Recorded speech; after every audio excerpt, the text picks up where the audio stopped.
Prepare yourself, George Santos. It's Big News Wednesday.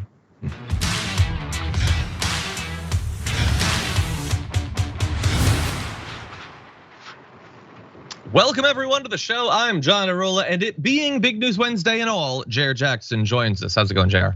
What's going on, John? I want to go ahead and address right off the top. We need to address the elephant in the room, aka how embarrassing this is. Who knew that? Who knew? The exact same shirt on the exact same day on the exact same program. Listen, this is embarrassing at the party when you're wearing the same dress. I've heard women complain about from back in the 80s. Yeah, I've experienced so that. Maybe this is a similar thing. I just don't know why. Yeah, I will say that I don't mind it as much with you and with the fact that our lower third mostly covers the icon anyway. But when I would come in for like the main show and it would be me and Jank and we'd both be wearing the same t-shirt, like it's a wide shot, it is significantly more embarrassing. Oh, really? If we used to always just look at each other and be like, did we have another shirt here? Anyway, but shirts aside, that's a big development, admittedly. But aside from that, we have other developments as well, including for George Santos. Could this be the last day that he's a representative? We'll see. Maybe something will happen live while we're on air. And then we got to talk about the debt limit and the insane financial hypocrisy on the part of the right. Wait until you see what they want to cut and what they want to leave in. It is amazing. It is like if I were designing it to show how corrupt our Congress was, I couldn't do it any better. And then Elon Musk's interview with, I believe it's CNBC. Yeah, it is one of the cringiest like softball interviews I've ever seen in my life. Like he is a danger to himself and his financial interests. I will say that. And then we got a lot more awesome stuff besides. We're gonna be talking about AI. We're gonna be talking about impeachment week. Did everybody know it's impeachment week? A fifth of it already went by and nobody even knew.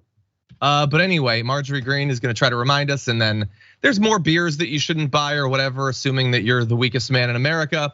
And I hear there's news on Lauren Boebert. So we'll check in on what that is. But anyway, with all that said, please hit the like button and share the stream, everybody, and send us your comments, tweets, and super chats, and Jayar and I will respond as we go. You might even get yourself a Blue Apron gift card with a particularly good comment, so consider sending some in. And with all that said, Jayar, are you ready to start the show? Let's do it, bro.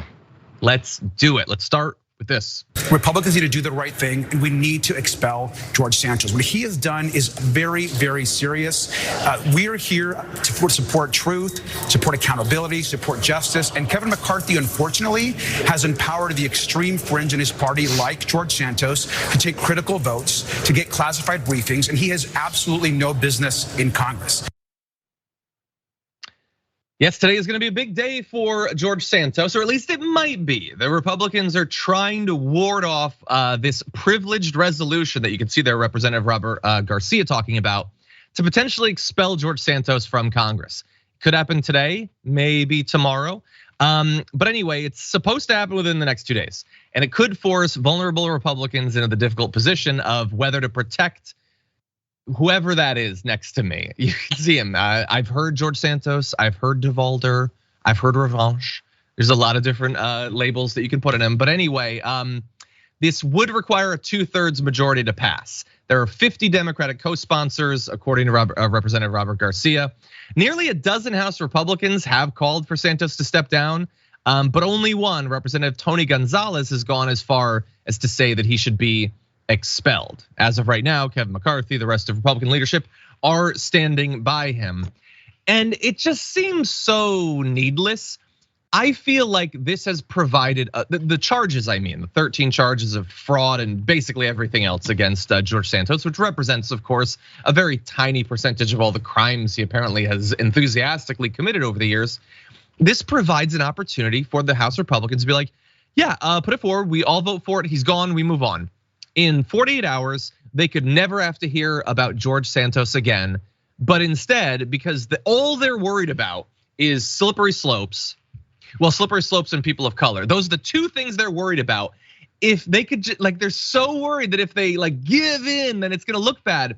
And they're missing the fact that not giving in means that you stay by George Santos's side, and that looks terrible. He's gonna end up getting booted anyway probably in the Republican primary. Why not just speed it up and get someone who's not going to be such a constant embarrassment? There will be more charges, there'll be more investigations, there'll be more lies, and they're locking themselves in to have to defend him on those too. But Jayar, what do you think? Yeah, it's the first question I was writing down right here. I was like, so what's their purpose for trying to protect this guy? We understand their purpose when they're trying to protect, Trump over everything he's got going, the multitude of all these scandals and investigations. But the thing is, here's like, what is it about Santos? They're looking to not alienate his supporters. Who are Santos supporters that aren't general Republican supporters that'll support anyone who sticks their face in this one position? It's strictly, I think, this is my guess. Trump is the powerful person in the party, so fine. In this particular case, I think there's a concern for if you expel this guy, it sets this precedence. So then once we start finding other corrupt individuals within the party, they go, well, you expelled George Santos for doing corrupt things, stealing money, covering this up, co-sponsoring a bill that actually targets people like him. And then once we start finding other folks, it doesn't have to be necessarily Republicans, other politicians that fall under that same problem, even though they're more established, they haven't had multiple identities, they weren't lying about their entire resume before they got into office. But those are the folks that we find the problems with their corruption. We're gonna set that precedence where they're either gonna have to get expelled as well.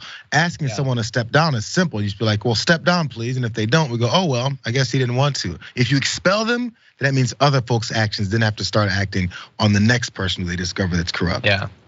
See, I get what you're saying. I think that that's probably the right read. But I also think that you could, in a really cynical, dishonest way, flip that around. And again, have them all vote to expel him.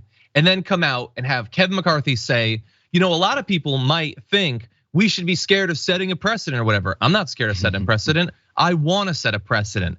Republicans have shown the precedent is we take out the corrupt, even if they're close to home. Whereas those damn corrupt Democrats are letting Hunter Biden, blah, blah, 5G, whatever it is.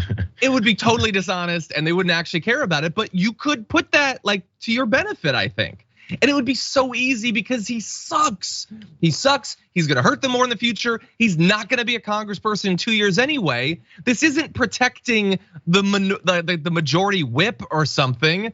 It's a total clown bozo. And they're still gonna have other clown bozos after him. It's not like you're losing diversity in terms of clown bozos.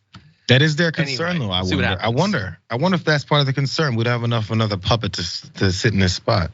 Maybe. I think it's just the Democrats aren't allowed to have a win. Anything we perceive as being a win for them cannot be allowed. It doesn't matter how much it hurts us to do the opposite.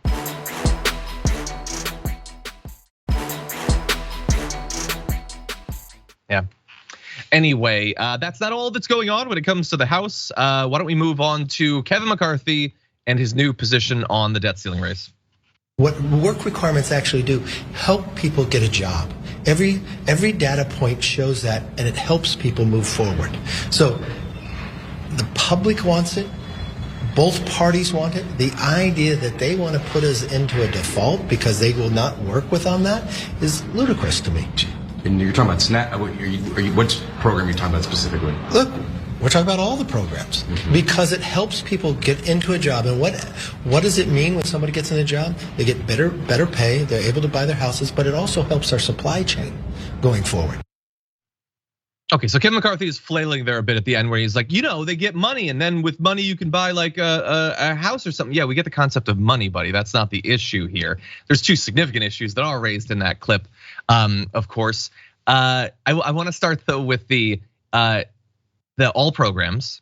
So see, the reporter was like, you mean SNAP? Like they have to have work requirements to do SNAP? No, all the programs. All of the programs. Medicare, Medicaid, Social Security. Is retirement gone? I really would have nuanced that a little bit more because it sounds like you want people on Social Security to have to work 30 hours a week. We'll see if that's what he means. I wouldn't put it past him. But more importantly, his argument there is one of the most bumbling, unconvincing bit of rhetorical sleight of hand that I've ever seen in my life. Requiring work helps people get a job. That's not what those words mean. Well, if that's the case, then you must be fine with vaccine mandates because requiring vaccines helps people get vaccines. Requiring licenses helps people get licenses. That's not what those things, you just want them to have to work, and you're like pretending that it's a helpful thing. It's also, of course, obscuring tons of misinformation when it comes to the work requirements, because many people that you want to force to have jobs are not in a medical situation to be able to work the hours that you're expecting of them. And he's pitching all of it as, we're gonna help people raise them. No, you're not helping anyone. The help is the benefit, that's already there. You want them to have to work harder to get the help that has been available for decades. You're hindering them, that's the opposite of help. Anyway, that's just the first part of all of the hypocrisy on offer from Kevin McCarthy. But Jayar, why don't you weigh in? Yeah, I was actually startled. I don't know why, with Kevin McCarthy being at this level of the deliberations and conversations and apparently negotiations with Joe Biden and whoever else they're talking about with this whole thing over. And this is the kind of response you have. This is the specificity that he's come with when it comes to the media. That all of it, any of it, all I know is work requirements, because that's for some reason the one phrase that sits in his head that he thinks he can sell to the American people enough that he think, oh, this being a fiscally responsible Republican hates all the people in the country, absolutely doesn't represent anything that they want or are saying to him, but just work requirements, and that's all I have to say. And with any kind of specific question about what kind of things, all of them. How is it that you're at this level within this deliberation and you're only there? It tells me that either he hasn't been participating in these things, or he doesn't want to talk about where they've gone, or they really have no plan. And the thought is just, as long as I say this one phrase, people will back me. No, the kind of actual thought process you have to have behind legislating and actually representing people goes further than this. But I feel like they've kind of taken, ironically, taken the day off from their work when they're telling everyone to get to work with these work requirements. They won't even do the job to the extent to even have a responsible approach to this. Instead, they'll just say work requirements. About what, Kevin? I don't know. I'm just the Speaker of the House. I don't know. How can I be expected to understand that? But the reason that we wanted to bring that up is I want to transition into not just the demonizing of people who desperately need these benefits, who, by the way, have earned those benefits by, look, I would just say, living in America, but I guess that's a radical position, paying into the system year after year after year after year. That was the work. They pre-worked. Now you want them to also work at the same time. Take a look at the workload, by the way, of the average congressperson. Take a look at like how fine he was with Marjorie Greene. She didn't even have to do the committee hearings and everything.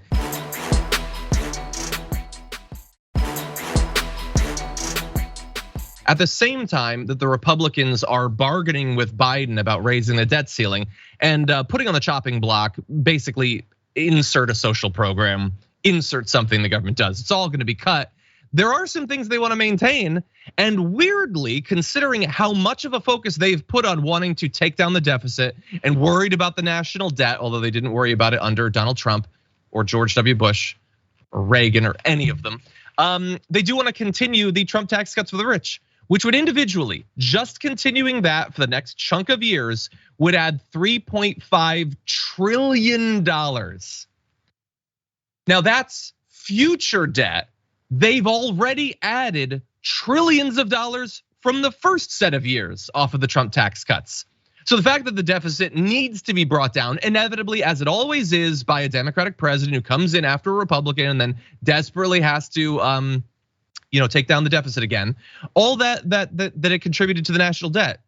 They don't talk about that. They don't have an issue with that. That's all free, except that it's not. It costs something, but the benefits go to the richest people of the country, so they're perfectly fine with it. On the other hand, I guess to make up for the $3.5 trillion, they want to balance the scales. And I need you to evaluate whether you think this is a fair balance. They want to reduce government spending to 2022 levels, take back COVID funding, expand work requirements, as we've talked about, for welfare programs, food stamps, end the student loan payment pause, and block any relief for student debtors, protect gas ovens. What the hell that has to do with anything, I don't know, but this is just supposed to be a fantastical grab bag. And roll back large parts of the Inflation Reduction Act, which wouldn't just reduce some of the benefit from that, but a lot of the benefit from the IRA was designed to provide jobs all over the place.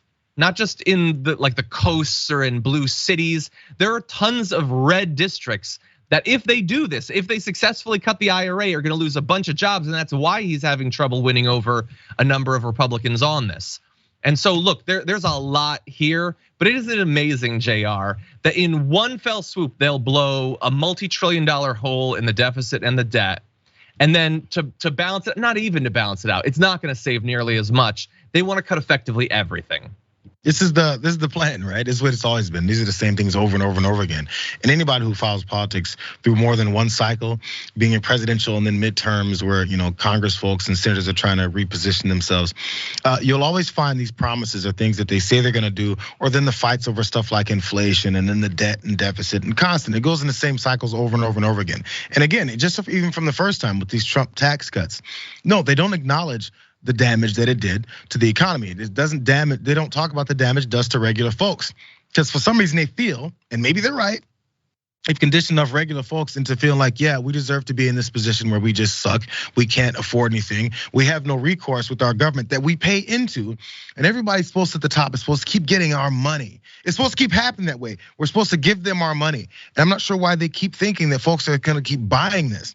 As he then said, get a house and then you get a job, then you can buy a house. Where? With what money? Yeah. Then if you get these extra, these work requirements, then people can make more money, higher wages. From where? From the same folks that you're not forcing to pay anyone any higher wages than the bare minimum? Where's that gonna come from? There's never the second question. It's the simplest questions ever. Hey, Kevin, where? Hey, when? Yeah. Who's gonna do this? How is this gonna work out? There's never those answers. It's just, it'll just happen that way. We can cut 3.5 trillion more and damage this economy further. Then after we lose our midterms and maybe even presidential elections, we'll then blame the Democrats who are trying to figure this whole thing out. Man, it's the same cycle. Yeah, and there's never even can you imagine if Matt Gaetz, who gets hundreds of thousands of dollars of COVID relief, just forgiven, it's gone, that he had to take, we're gonna, you got the money, whatever, but we are gonna need something out of you. So we're gonna have you do some community service, to give back. So much has been given to you. So you're gonna have to do 30 hours a week of community service. Or for the bankers who get bailed out to the tune of billions of dollars, we saved you, but you guys have obviously proven to be irresponsible. So the CEO, CFO, the board, all of you are gonna have to take intense ethics and business responsibility courses for the next 2 years or whatever. There's never any onus. There's no personal shaming or requirements placed onto them for monumentally larger sums of money than the parent who needs food stamps. Yeah. Because you taking the food stamps, that isn't a structural thing. That's not a systemic issue. That's on you. You failed, so now you need to pay. Forget the fact that every single thing he said about work requirements has been proven over and over and over again to not be true. Every word out of him is a myth. Even if it was true, it is still designed to shame, to stigmatize.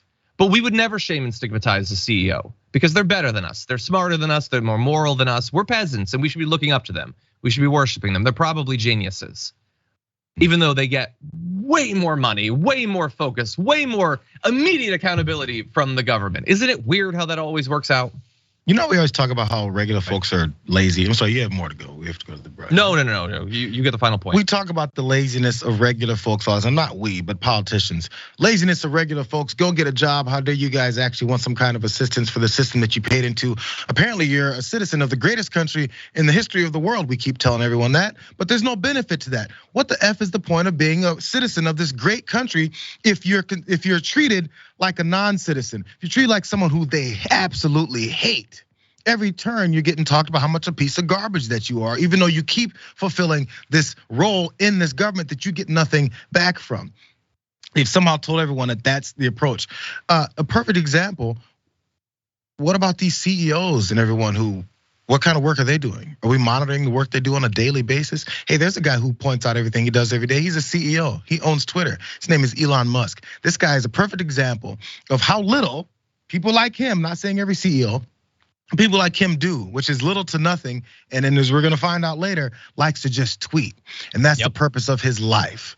And we're gonna praise people like that instead of the folks who work their ass off every day and then we call them pieces of garbage. Yo, the upside down nature of the country is on full display. It's a matter of whether or not the people who are getting destroyed over this are gonna finally realize it, man.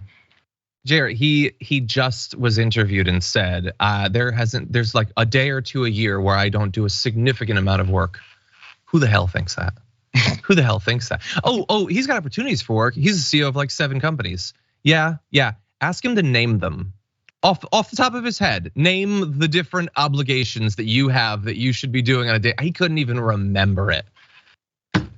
And Tesla has been given billions of dollars from the government. He's not gonna be required to check in every week with an employment office or anything, or maybe put down the phone.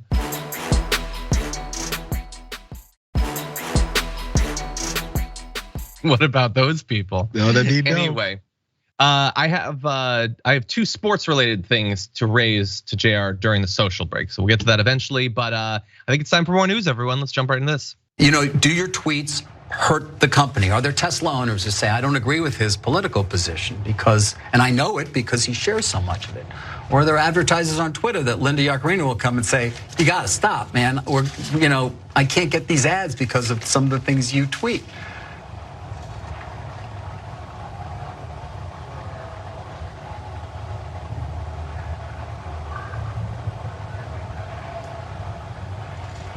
I'm reminded of the scene in The Princess Bride. Oh, sorry. I thought you were eventually reminded of the fact that you're in a live interview on CNBC, you weirdo. That's the longest pause I've ever seen on TV, I think. That is Elon Musk in a incredibly friendly interview on a business network. This guy just wants Elon Musk to be successful, so number go up. That's all he wants.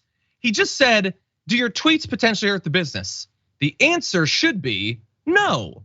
It would be a lie, but that's the thing that you say, and you say it with less than 15 seconds to think about it. And after all of that thought, if the best thing you could come up with is, it reminds me of Princess Bride, then you better come up with a good reason for that. And I say that not only because I have high expectations of prominent individuals in American society, but also because I love Princess Bride. So that said, what do you got when it comes to Princess Bride? I'm reminded of the scene in The Princess Bride. Great movie. Great movie. Where he confronts the person who killed his father. And he says,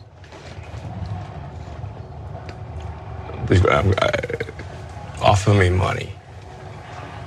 Offer me power. I don't care. So you just don't care. You want to share what you have to say. I'll say what I want to say, and if the consequence of that is losing money, so be it. Okay, we're gonna get to the significant issue with his approach as a CEO of multiple companies being, I don't care if the totally optional own goals I perform on myself every day hurts the business. I'm fine with that. That's the substance, and we will get to it. But I said that I was a big fan of Princess Bride. So I also have to take issue with the fact that if you're gonna weirdly, bizarrely, and incredibly slowly turn to that quote, you could at least get it mildly right. He says, offer me money. Power 2, promise me that. Offer me everything I ask for. I want my father back, you son of a, I can actually say it, but I'm not gonna say it just in case. That's the quote, it's amazing. It brings tears to my eyes every time I watch it, and it's not anything like what you said, which you just turned into a selfish, knee-jerk 5-year-old boy version of, I don't care what happens, I'm gonna say the thing I wanna say. So Princess Bride aside, Jayar, he was asked if him randomly tweeting things like, as we're gonna turn to anti-Semitic comments about George Soros, hurts his business, should you perhaps not do that? And he says, what are you talking about? I will do what I'm gonna do. I don't care, it's free speech. And I will give him this, that is exactly what he actually believes. He thinks if I have a thought, I should say it. He has no ability to understand how people will interpret what he says, what effect it'll have on his reputation. That has become clear for multiple years. He has no ability to read literally any of this. So he's gonna do it. If I was on the board of one of these companies, if I was a major investor in one of these companies, you should be terrified about this, because that is not at all what you want out of your CEO. But what do you think? It's full display of privilege. I get to say what I want. And if it costs me money, that's fine. Again, I'm glad you brought up the board, people on the board and shareholders and all that, because I have this feeling they do care whether or not that costs them money, the company money. If you're just tweeting out random stuff that's always considered or determined to be false, misleading, conspiratorial, any of that stuff, it just keeps happening. And also it reveals his whole purpose for doing this.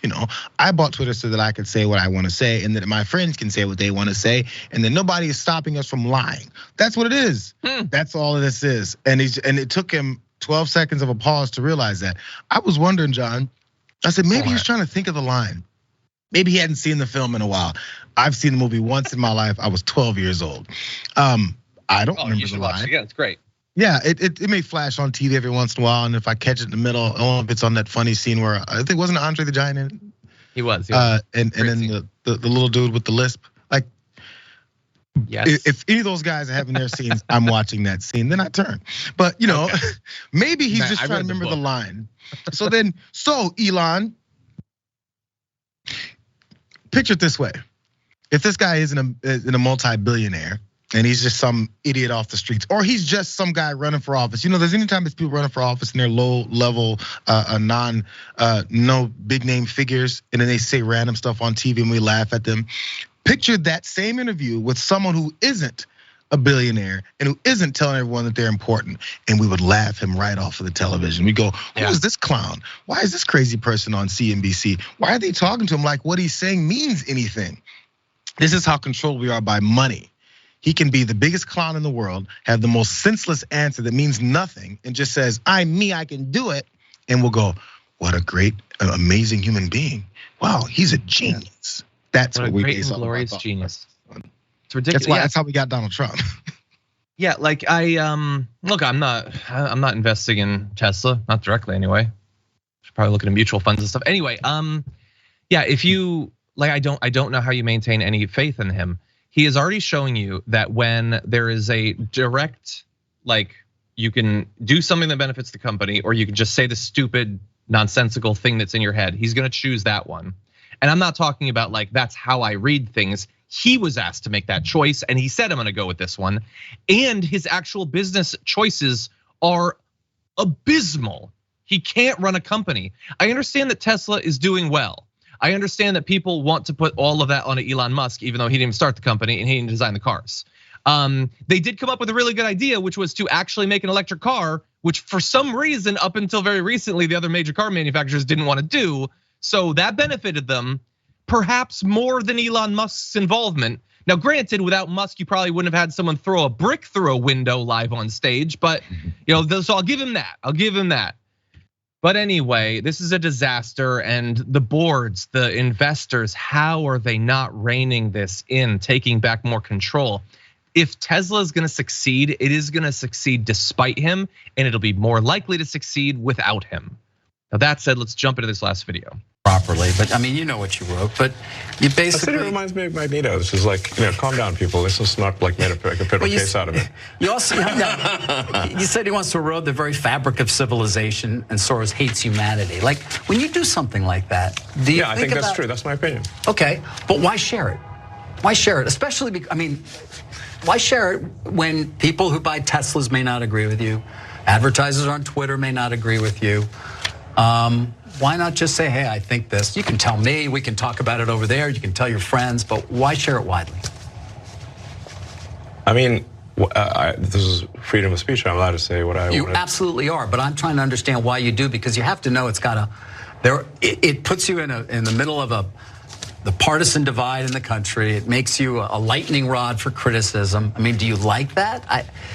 People today saying he's an anti-Semite. I don't think you are. No, I'm definitely. I'm like a pro-Semite, if anything.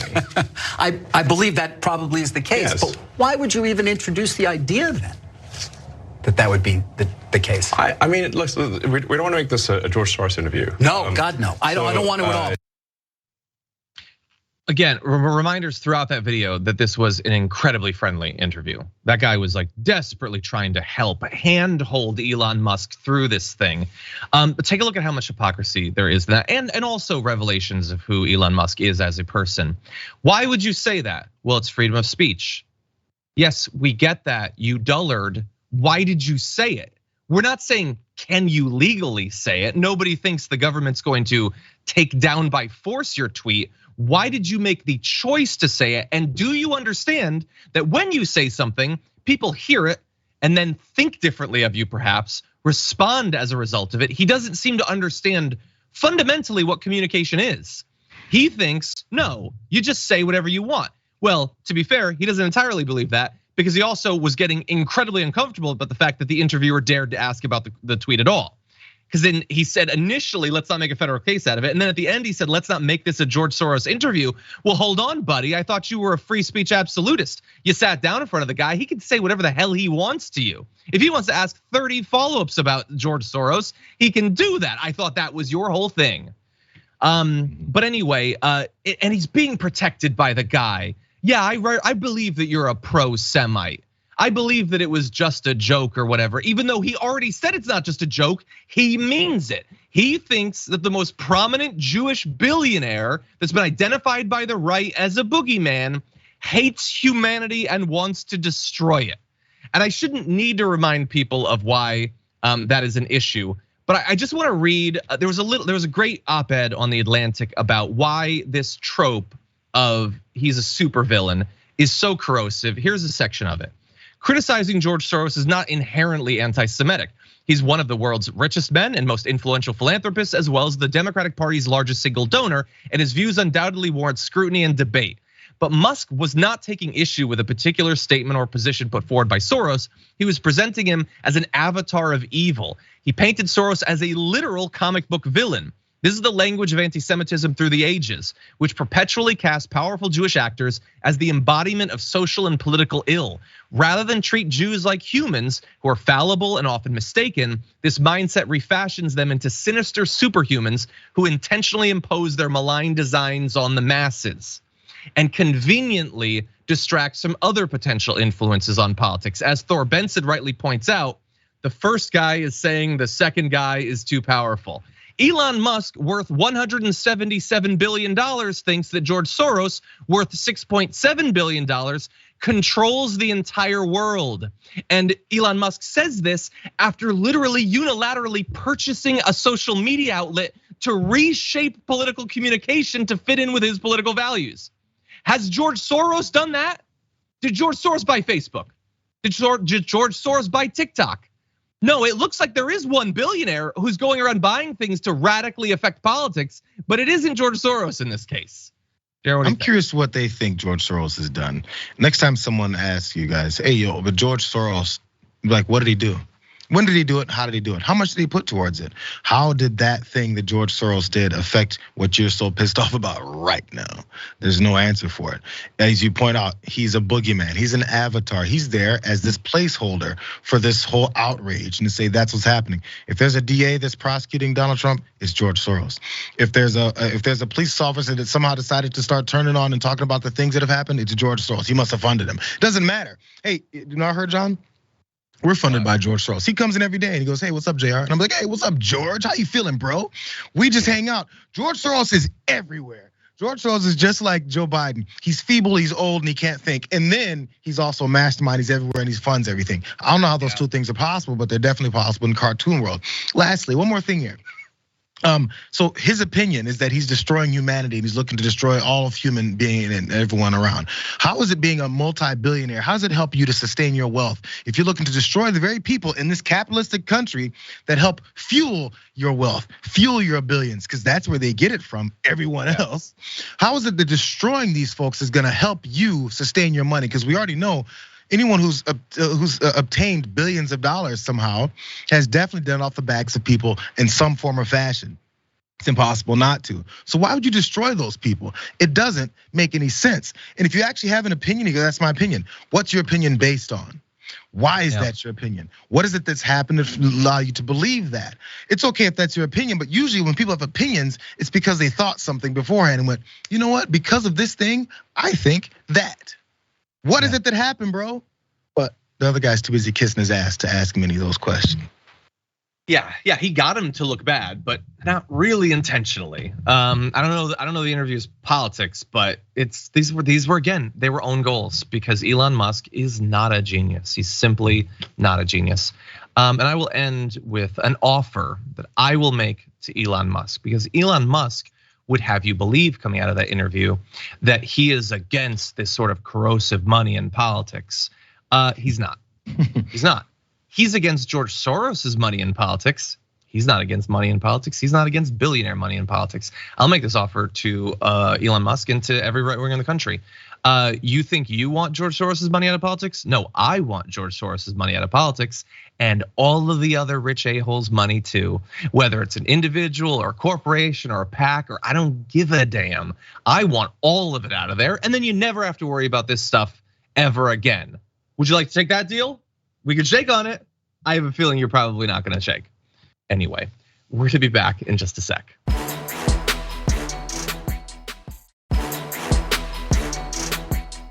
I want to take Donkey Teeth Bite says, best part about Clippers Arena is there won't be any banners to disturb your view. I don't understand why. Is that because people aren't enthusiastic fans? Because they haven't won anything. Championship banners.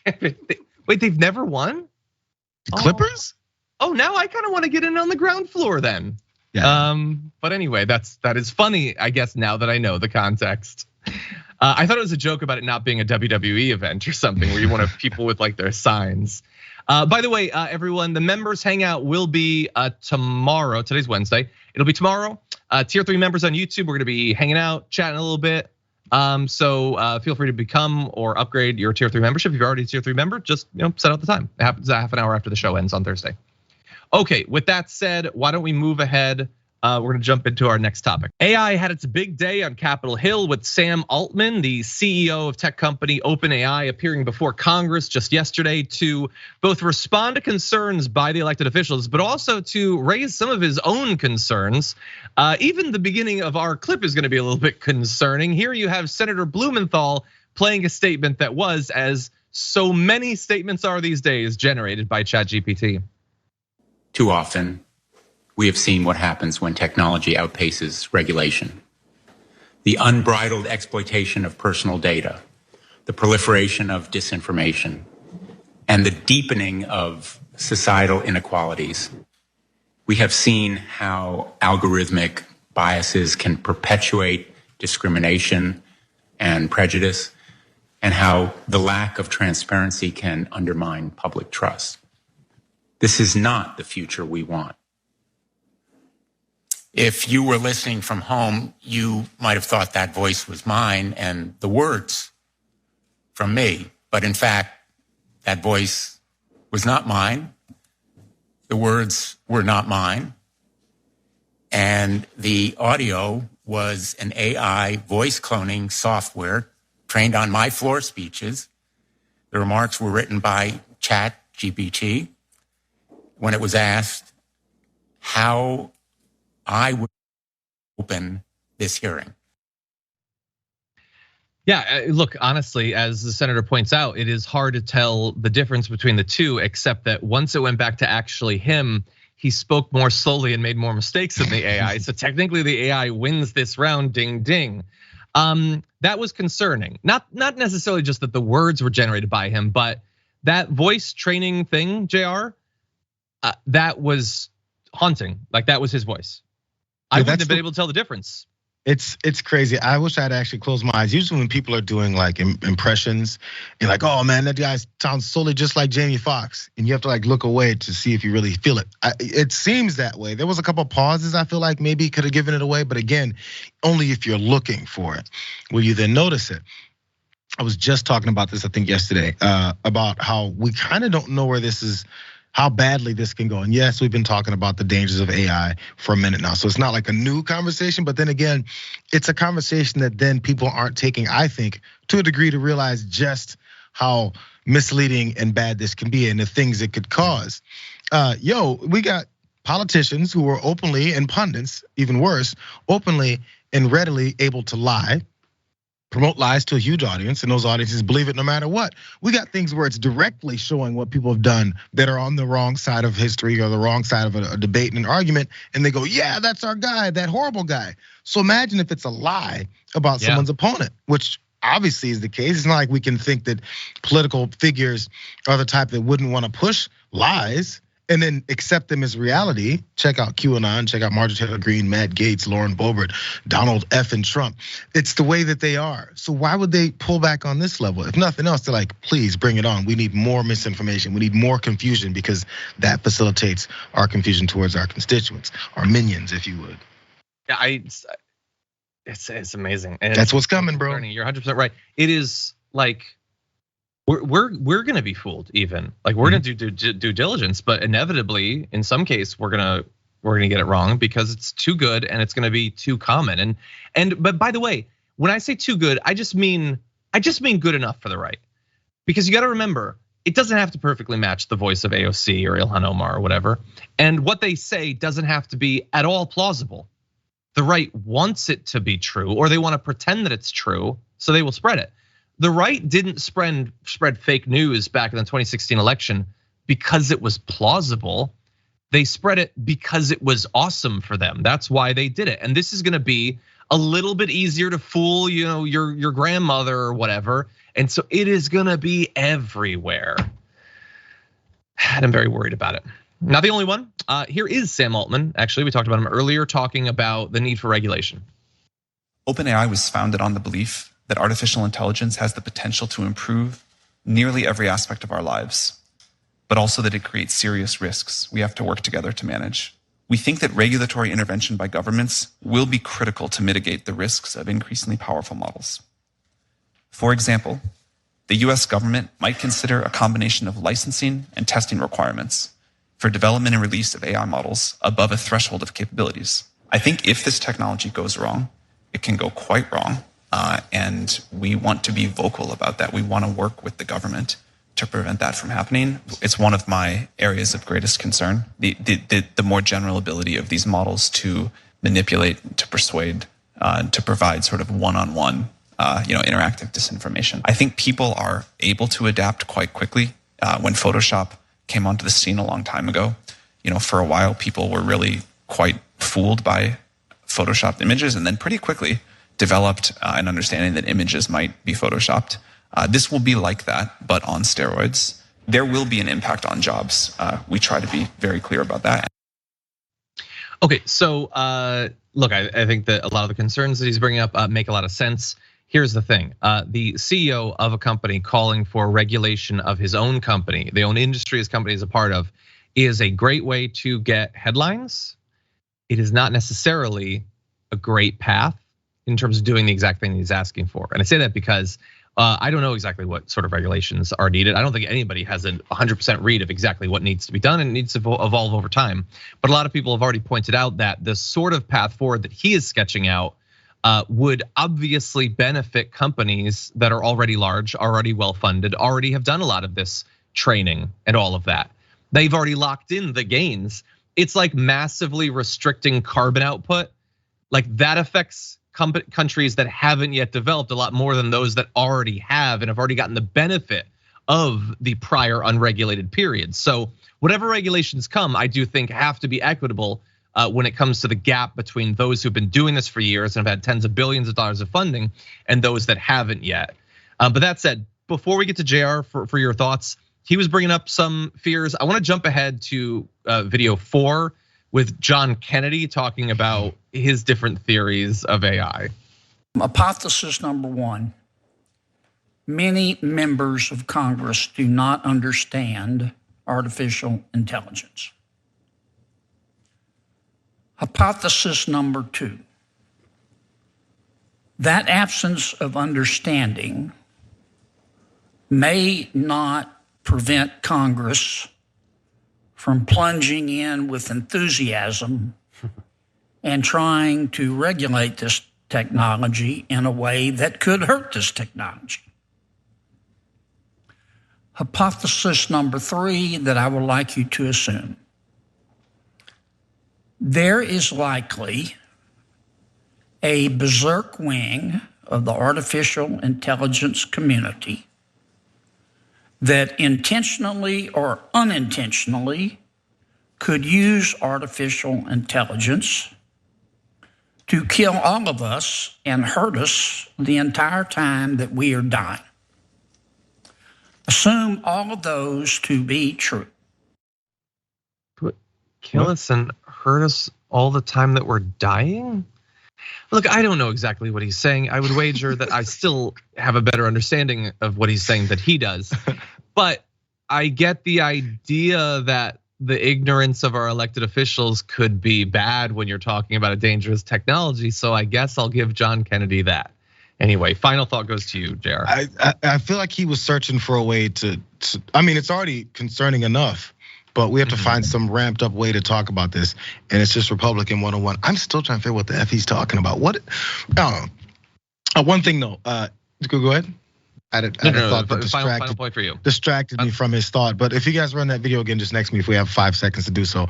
I'm really trying to figure out, because the whole time as he was rambling slowly, extremely slowly, I was trying to figure out how Shia LaBeouf has gotten the staffing position with look at him over on the right side of the screen. Is that not a little bit? That's not actually Shia LaBeouf. That is AI putting Shia LaBeouf's face onto it. I do that for all of our B-roll. Actually, it just makes me more comfortable with the videos that we play. Anyway, we have basically no time, so we're gonna jump ahead to our final topic. Whenever you're ready, feel free to jump into that video. This week, as a matter of fact, I'd like to let everyone know, welcome to impeachment week. Thank you for letting us know that it's Wednesday. You already blew half your week. Jesus, this is why you need to get more competent whack jobs for your radical movement. If you're gonna have a week, have the whole week. After all, you've set a high bar for yourself. Impeaching the president, impeaching the vice president, impeaching, in some cases, she says everybody needs to be impeached. That's what people are put. If we could jump ahead to graphic 3, she talks about the people who are calling in. She says they want to impeach everyone. It's amazing, more to come. We're already into Wednesday at this point. You gotta get moving on your impeach everybody thing. Anyway, she has been attempting to do this for literally years at this point. This is coming off of the Durham report was like a total bust. So they're pretending that it's not, but nobody sees anything in it. The Republicans had their press conference the last 2 weeks where they announced that their investigation of the Biden family has turned up absolutely bupkis. They got nothing on that. And so why would that change her opinion on the need to impeach Joe Biden instantaneously? It doesn't, but this is what she's spending her time on. Again, Jayar, I think we need work requirements for Congress people because she's got the free time, that much is clear. What do you think? I'm trying to figure out when the legislation's coming. I was totally thinking the same thing. When is the legislation coming? When are we gonna talk about inflation? When are we gonna talk about the border, homelessness? Actually, I don't care about that at all. Wages, all these things that they're saying the American people care about. Food on the shelves, high cost of groceries and living, all these things that they say they're looking to help folks on. But we're talking about impeachment half week because Marge, I guess, didn't have it together by Monday. Maybe she partied too much over the weekend. Maybe the QAnon party just went way too far. But they've got a half a week to talk about impeachment week. And by the way, how would that look if you impeach everybody? What happens then, Marge? How does that work out? And how do you impeach everyone? Is this a waste of time? Is this just you talking about it so you can then pop on Steve Bannon's show and then Matt Gaetz' show and someone else's show, Rudy Giuliani's show? Who knows? But we've got legislators who are now trying to be media figures and then promote themselves and then do nonsense like this. They're not working. They're not working. The 25-year-old that works at McDonald's is trying to get a normal job, works way harder than Marjorie Taylor Greene. As a matter of fact, if you throw that person in the middle of the same position that she's in, I guarantee you they'll do a better job because they'll probably think and go, this is important. I should probably figure out something I should do here. She has no intention of having any thought process for actually doing her job. This is ridiculous. Yeah, it is embarrassing. I mean, like she makes George Santos kind of look qualified by comparison because he lies more than her, but he does less active damage to the country. Anyway, congratulations to her constituents for re-electing whatever that was. Anyway, with all that said, that's all the time we have for the first hour of the show. Thank you everyone for joining us. If you're on the linear platforms or on the podcast, we appreciate your support. But bear in mind, not only can you support the show by going on Apple Podcasts and rating and reviewing us, but there's also extra stuff that we do in what we call the aftermath, little 30-minute show that comes up after the show. And that goes up on YouTube. So feel free to take a look. We'll be back in just a few.